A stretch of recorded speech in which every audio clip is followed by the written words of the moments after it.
Welcome student. आज हम लोग फिर से डिस्कस करने जा रहे हैं डेटाबेस मैनेजमेंट सिस्टम। आप लोगों से बार बार रिक्वेस्ट की जा रही है कि आप लोग जो लेक्चर जिस क्लास सेक्शन में प्रोवाइड किए जा रहे हैं, तो जो स्टूडेंट नॉन आईटी हैं, यानी कि जिनका कोर्स सिस्टम आईटी नहीं है, यानी जिनको आईटी नहीं पढ़ना है, वो सारे स्टूडेंट्स उन सब्जेक्ट को छोड़ के सभी स्टूडेंट को IT 802 स्टडी करना है। तो आप लोग जो लेक्चर प्रोवाइड किए जा रहे हैं, इसको आप प्रॉपरली सुनिए, इस पर नोट्स तैयार करिए। हम देख रहे हैं कि यहाँ पे जो यूट्यूब स्टूडियो है, वहाँ पे हम इसका लेक्चर का व्यू टाइम देख रहे हैं कि जो पिछले लेक्चर हमने अपडेट किया था, इसमें केवल 10-15 स्टूडेंट वॉच आउट कर रहे हैं और उसमें इसका व्यू टाइम बहुत ही कम है। इससे पता चल रहा है कि आप लोग प्रॉपरली लेक्चर को सुन नहीं रहे हैं, आप 1 सेकेंड 2 सेकेंड या नहीं सुन रहे हैं।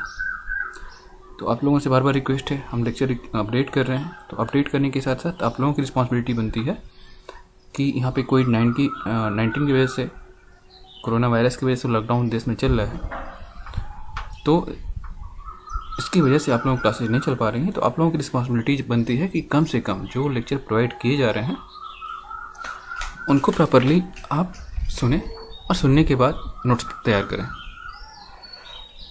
तो वहाँ पे पिछले टॉपिक्स में हम लोगों ने बहुत सारे टॉपिक्स को डिस्कस किया था, जिसको हम लोग देख सकते हैं कि इसमें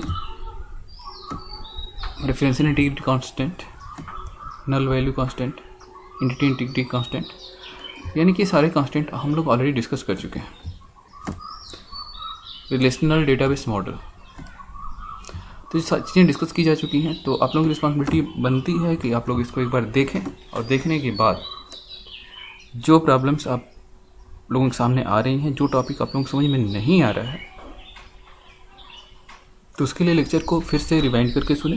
अगर फिर भी नहीं समझ में आ रहा है तो आप हमें इन्फॉर्म करें कि सर ये टॉपिक समझ में नहीं आ रहा है, यहाँ पे प्रॉब्लम आ रही है। तो जब हम नया लेक्चर रिकॉर्ड करेंगे तो आपके उस पर्टिकुलर सजेशन को वहाँ पे इंक्लूड करेंगे।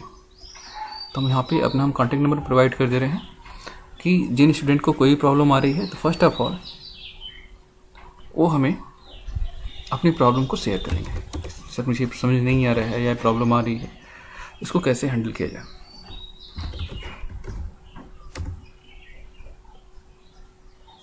amitSingh.tac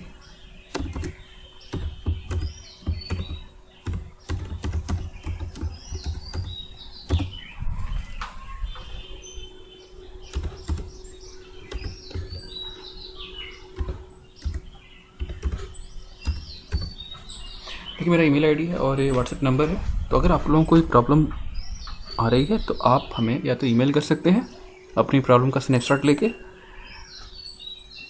कि सर मुझे प्रॉब्लम आ रही है, या तो फिर जो लेक्चर समझ में नहीं आ रहा है उसके रिगार्डिंग आप बता सकते हैं, सर इस लेक्चर को फिर से एक बार रिवाइंड कर दीजिए, या टॉपिक समझ में नहीं आ रहा है तो उसको हम इंक्लूड कर लेंगे नेक्स्ट लेक्चर में। तो आप लोग हमारा ईमेल आईडी और ये व्हाट्सएप नंबर जरूर नोट कर लीजिएगा और इस पर जो भी प्रॉब्लम होगी उसको मैसेज के फॉर्म में हमें इन्फॉर्म जरूर करिएगा।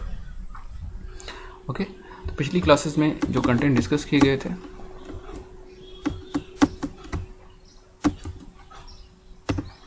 देखिए हम आप लोगों के स्टडी मटेरियल पर चलते हैं कि स्टडी मटेरियल में क्या क्या चीज़ें हैं और इस चैप्टर में क्या क्या चीज़ें डिस्कस की जा चुकी हैं। अगर हम लोग यहाँ पे आए,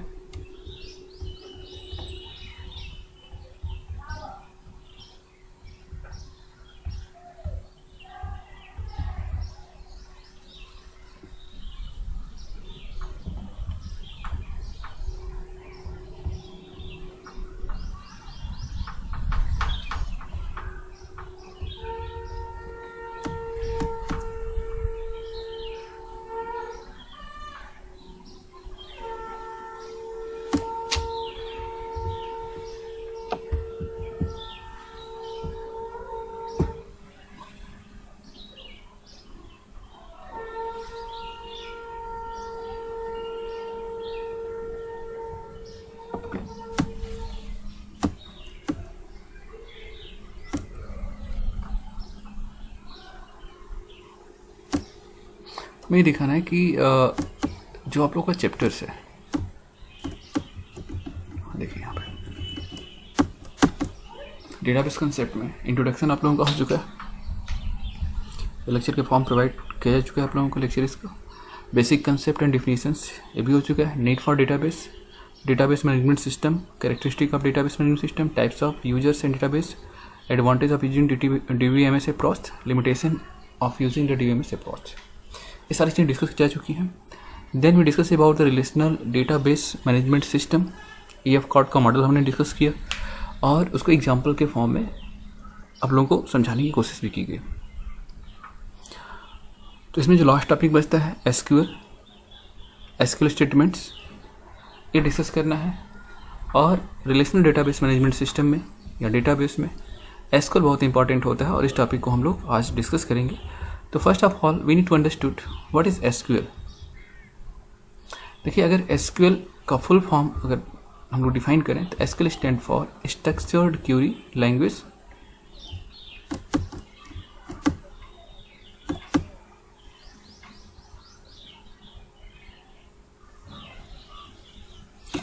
और यहाँ पे SQL स्टेटमेंट को यूज़ करने से पहले we need to install what database on our system. हमें SQL स्टेटमेंट का यूज़ करने से पहले हमें अपने सिस्टम पे डेटाबेस को इंस्टॉल करना होगा। डेटाबेस के कौन कौन से एग्जांपल हैं ये आप लोगों को ऑलरेडी पता होगा, जिसमें से कुछ एग्जांपल यानी कुछ डेटाबेस का हम लोग नाम ले रहे हैं। जैसे आपका MySQL, Oracle, MS Access, Sybase, ये सारे डेटाबेस मैनेजमेंट सिस्टम के एग्जांपल हैं। Okay, right now going to discuss about the SQL। आप यहाँ पे देखिए पेज नंबर 22, पेज नंबर 22, यहाँ पे आप देखिएगा।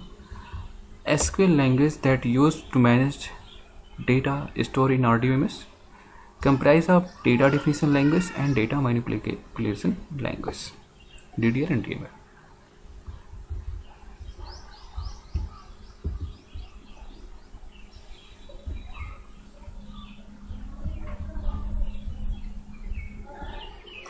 Language which is used for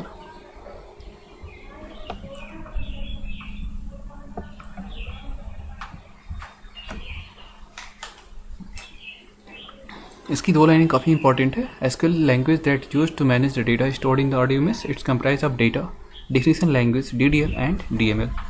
Here DDL is language which is used to define the data structure, constant, and DML used for insert, modify and delete the database.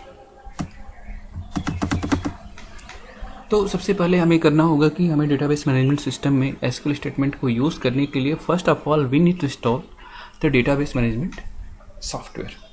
और इस software को install करने के लिए आप यहाँ पे MySQL यहाँ पे जो साइट दी हुई है, दिस गिवन साइट्स, से लिंक बना हुआ है, हाइपर लिंक का सिंबल बना हुआ है, इस पर जैसे क्लिक करेंगे आप इस साइट के ऊपर क्लिक करेंगे, PDF प्रोवाइड किया गया, आप वहीं से क्लिक करेंगे। तो जैसे आप क्लिक करेंगे तो वो आपका वेबसाइट ओपन हो जाएगा, वहीं से जाके आप MySQL को डाउनलोड कर लेंगे। यहाँ पे डिफरेंट वर्जन मिलेंगे, जो कंपेटेबल होगा, जो लेटेस्ट होगा, उसको आप लोग डाउनलोड कर लीजिएगा। और डाउनलोड करने के बाद इंस्टॉलेशन स्टेप्स यहाँ पे आपके बुक में दिए हैं 1 by 1, वो आप इंस्टॉल करिएगा। नहीं समझ में आएगा तो फिर जब क्लासेस चलेंगी तो वहाँ पे ऑनलाइन जो डेटाबेस जो लाइव क्लासेस होंगी उसमें आप लोगों को बताया जाएगा कि कैसे आपके सिस्टम पे डेटाबेस को इंस्टॉल किया जाएगा और कैसे उसको यूज़ किया जाएगा। तो आज जो सबसे इम्पोर्टेंट टॉपिक है स्टेटमेंट, DDL स्टेटमेंट्स। देखिए DDL स्टेटमेंट्स यहाँ पे जो SQL statements are basically 2 types here. SQL statements are basically 2 types. कौन कौन सी होती हैं आपकी?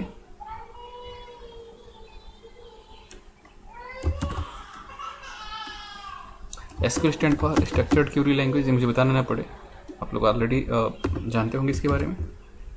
स्ट्रक्चर्ड क्वेरी लैंग्वेज SQL का फुल फॉर्म होता है और इसमें 2 टाइप के SQL होते हैं, DDL एंड सेकेंड होता है आपका DML।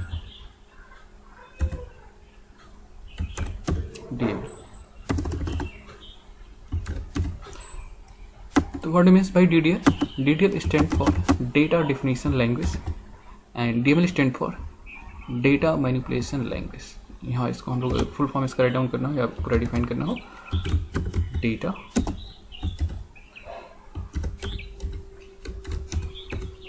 Definition language and second आपका जो है DML data manipulation language.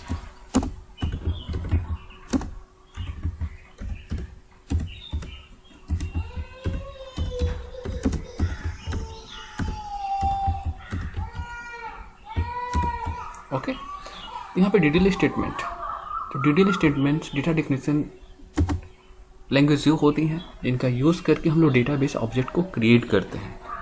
For example suppose कि आपने डेटाबेस मैनेजमेंट सिस्टम को इंस्टॉल कर लिया, डेटाबेस के सॉफ्टवेयर को इंस्टॉल कर लिया, तो इंस्टॉलेशन के बाद आपका काम होता है कि we need to create database. Database create करने के लिए the certain commands which use for creating the database. इसमें से आपकी कौन कौन सी कमांड है? जैसे क्रिएट कमांड, इस command create,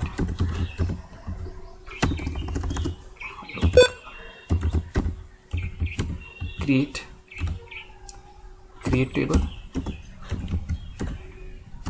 create database.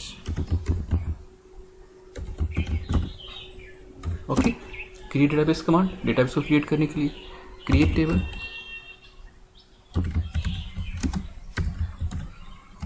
For creating a table, drop table,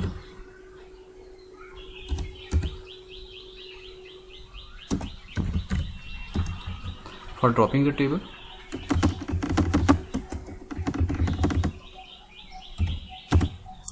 drop database,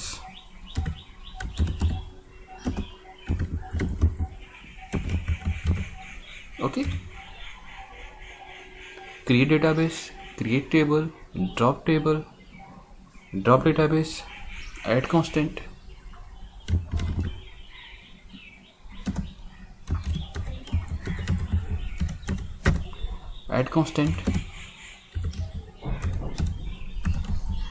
remove constant,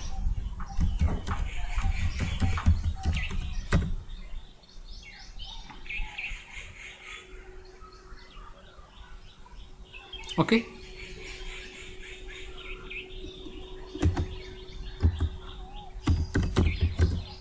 create procedure,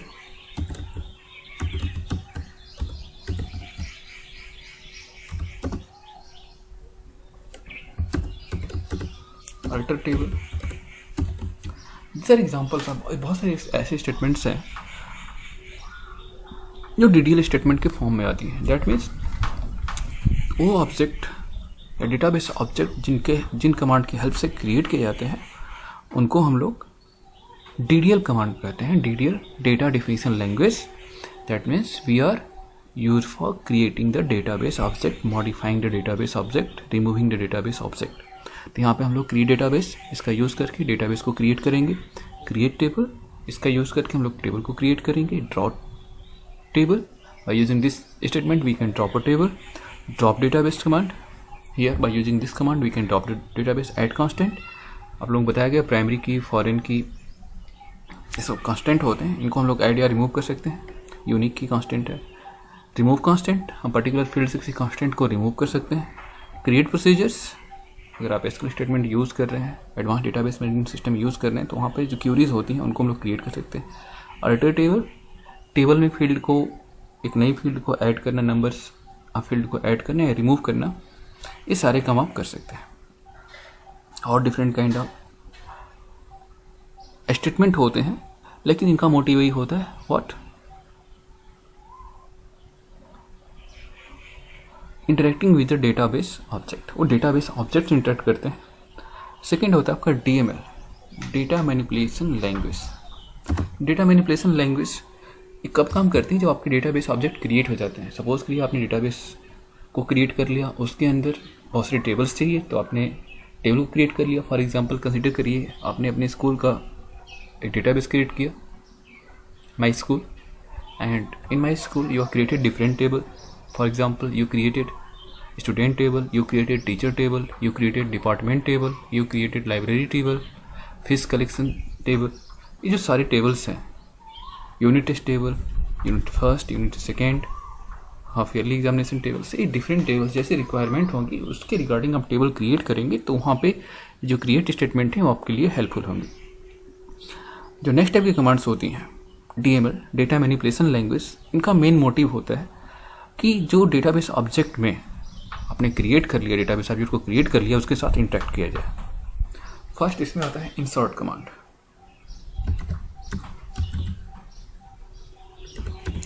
insert, update,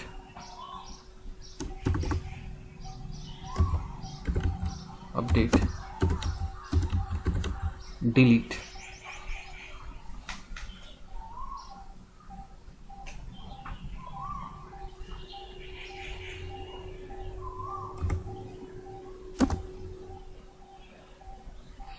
insert, update, delete, select।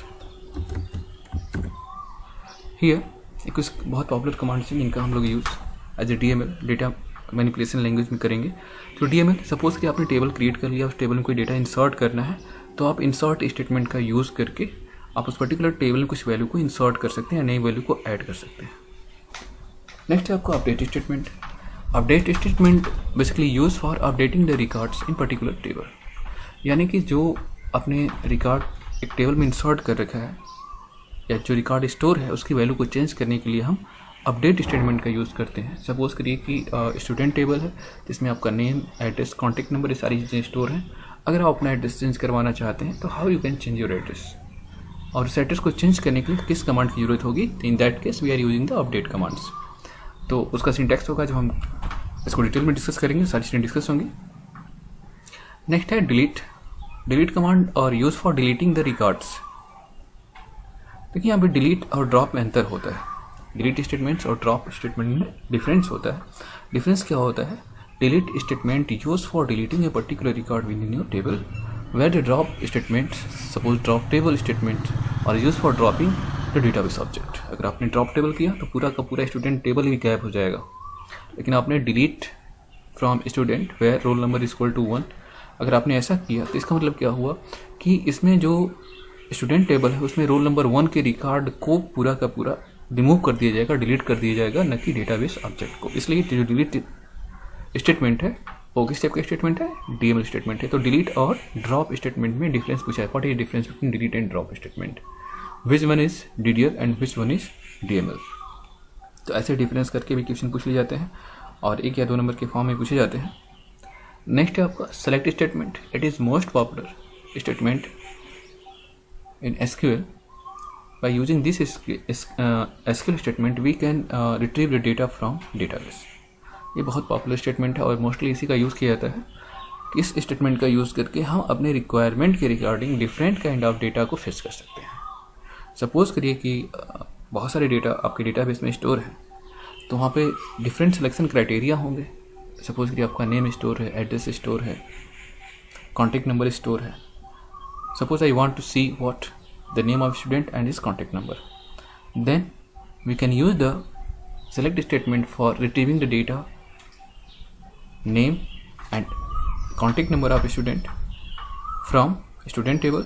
तो इसके केस में आप लोगों को स्टेटमेंट बताया जाएगा, लेकिन फिर भी आप लोगों को हिंट दें दें कि उसके लिए अगर मुझे सेलेक्ट करना हो तो select student name comma contact number from student. तो इसमें स्टूडेंट का नेम और कॉन्टैक्ट नंबर हमें भेजोगे, डिस्प्ले हो जाएगा। लेकिन आपके स्टूडेंट टेबल में देखिए different kind of record store होंगे, तो सारे रिकॉर्ड्स यहाँ पे डिस्प्ले नहीं होंगे। जिसकी रिक्वायरमेंट होगी वही रिकॉर्ड आपके डिस्प्ले होंगे। तो इस तरीके से आप लोगों को DDL और DML ये 2 स्टेटमेंट होते हैं। तो आज हम लोग कुछ स्टेटमेंट यहाँ पे हैं, आगे नीचे आते हैं। तो इंस्टॉलेशन के बाद आप कमांड प्रॉम्प्ट को ओपन करेंगे और कमांड प्रॉम्प्ट जैसे ही ओपन होगा नीचे आ जाते हैं इंस्टॉलेशन, जो अलग अलग स्टेप्स दिए हुए हैं। तो स्टेप्स को आप लोग फॉलो करिएगा। फॉलो करने के बाद नहीं फॉलो हो पा रहा है, कम से कम जो बेसिक स्टेटमेंट्स हैं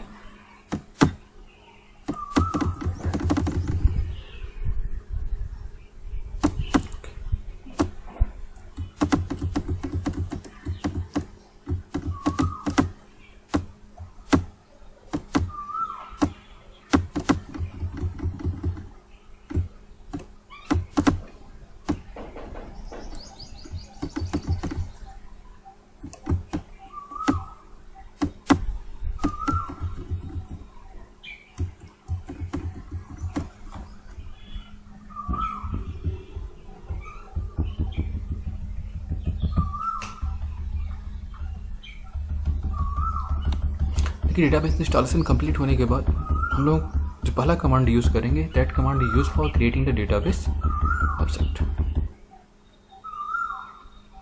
तो यहाँ पे यूजर्स भी ऐड करने के लिए बहुत सारी चीज़ें दी हुई हैं, तो हम इसको आगे बढ़ रहे हैं। ओके,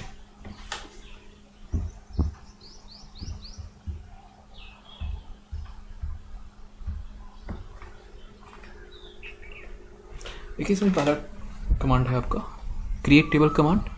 तो क्रिएट टेबल कमांड से पहले हमें सबसे पहले जब डेटाबेस हमारा इंस्टॉल हो जाएगा और डेटाबेस को हम लोग जब यूज़ करने जाएंगे तो हमारी पहली रिस्पॉन्सिबिलिटी बनती है कि हम डेटाबेस को क्रिएट करें। तो डेटाबेस को जब आप क्रिएट करने जाएंगे तो आपके सामने कमांड प्रॉम्प्ट SQL ऐसे दिखेगा।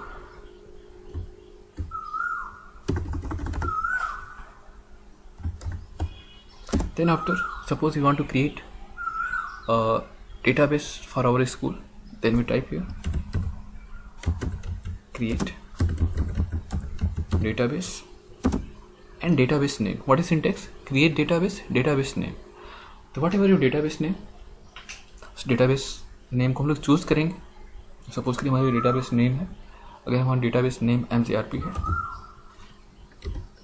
तो हम लोग MCRP चूज करेंगे। Then finally we push the semicolon. तो इससे क्या होगा? इससे होगा कि आपका जो डेटाबेस मैनेजमेंट सिस्टम सॉफ्टवेयर है आपके लिए MCRP नाम का डेटाबेस क्रिएट करेगा। यहाँ पे जो MCRP नाम का डेटाबेस क्रिएट हो रहा है, तो वैसे अगर बहुत सारे डेटाबेस आपका डेटाबेस मैनेजमेंट सिस्टम होल्ड करता हो तो we need to use the specific database. In that case we type here we use second command, use MCRP।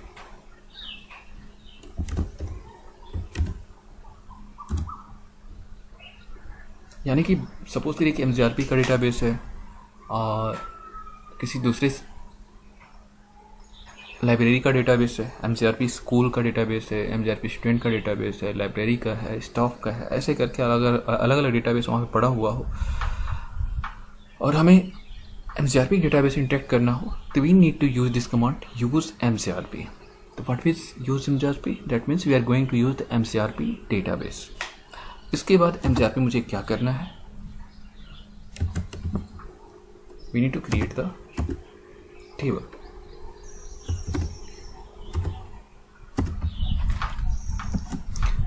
तो यहाँ पे अगर मुझे टेबल क्रिएट करना है then we follow what? Create table statement.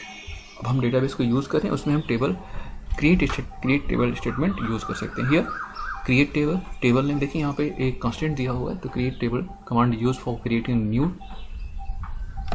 Table in a relation, और इसके लिए आप इसको यूज़ कर सकते हैं। ओके, तो यहाँ पे जिसका सिंटैक्स है, this is syntax for creating the tables. पूछा जा सकता है एग्जामिनर्स में, right a syntax for creating the table. तो आप create table name, column 1 data types constant, column 2 data type constant, column 3 data types.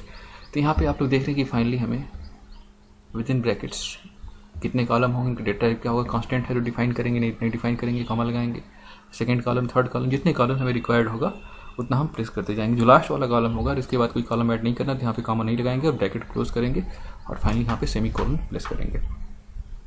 This is optional. जो constant है क्या है? ऑप्शनल है, यानी कि चाहे तो प्रोवाइड करें या तो न प्रोवाइड करें, ये हमारे ऊपर डिपेंड करता है। ओके,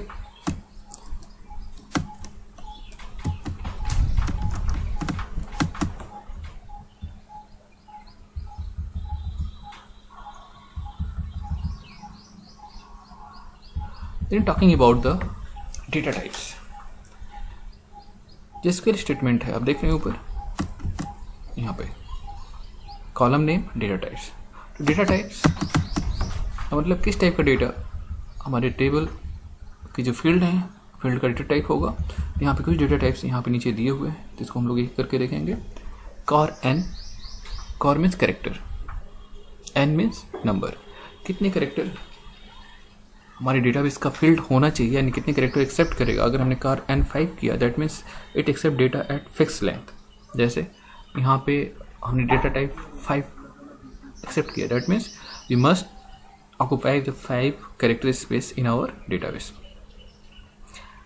जैसे यहाँ पे अशोक विजय 5 है तो 5 कैरेक्टर, अगर हम इसमें 2 कैरेक्टर भी स्टोर कर रहे हैं तब ये 5 कैरेक्टर इतना स्पेस ऑक्यूपाई करेगा हमारी मेमोरी में। वैर का रैन, तो वैर का रैन का मतलब जैसे यहाँ पे वैर का 15 दिया हुआ है, विजय कुमार अशोक सेन, तो अगर हम विजय लिख रहे हैं तो 1 2 3 4 5, तो 5 या 6 कैरेक्टर, 5 कैरेक्टर स्पेस ऑक्यूपाई करेगा, बाकी कैरेक्टर ऑक्यूपाई नहीं करेगा। That means variable character. Variable character मतलब जितने कैरेक्टर्स, मान चलिए कि फिक्स 15 हमने मेंशन कर रखा कि 15 कैरेक्टर मैक्सिमम एक्सेप्ट कर सकता है, लेकिन एट ए टाइम अगर 5 कैरेक्टर प्रोवाइड किया गया तो 5 कैरेक्टर स्पेस ही ऑक्यूपाई करेगा। Date, date in the sense suppose we provide information in the form of date and time, तो हम डेट के फॉर्म में इन्फॉर्मेशन प्रोवाइड कर सकते हैं। डेट का एग्जांपल दिया हुआ है यहाँ पे। इंटीजर, इंटीजर के केस में यहाँ पे 23, यानी कि जो भी वैल्यू प्रोवाइड करेंगे हम न्यूमेरिक वैल्यू प्रोवाइड करेंगे। सपोज के लिए सैलरी है, स्टूडेंट का मार्क्स है, तो उस केस में हमें ऐसे करना होगा। डेसिमल, दैट मीन्स देखिए बैटरी लो है तो हम लोग लेक्चर को यहीं पे स्टॉप करेंगे। इसमें थोड़ा सा जो आगे वाला टॉपिक है इसको डिस्कस कर लेंगे, डेटा टाइप्स को। नेक्स्ट है आपका डेसिमल। तो डेसिमल इन द सेंस जो प्रिसिशंस होते हैं, जैसे 599.99, अगर इस टाइप की वैल्यू हमें प्रोवाइड करनी हो तो हम डेसिमल डेटा टाइप्स यूज़ करेंगे। तो आज के लेक्चर को यहीं पे स्टॉप करते हैं, और नेक्स्ट लेक्चर में आप लोग जो बाकी के टॉपिक हैं उसको एक बार स्टडी कर लीजिएगा, और स्टडी करने के बाद जो भी प्रॉब्लम्स समझ में नहीं आएंगे तो उसको आप इंक्लूड करिएगा, बताइएगा, और इस लेक्चर में जो समझ में नहीं आया होगा उसको बताइएगा। सारी प्रॉब्लम को लेते हुए अगला लेक्चर हम लोग कंटिन्यू करेंगे। Okay, thank you.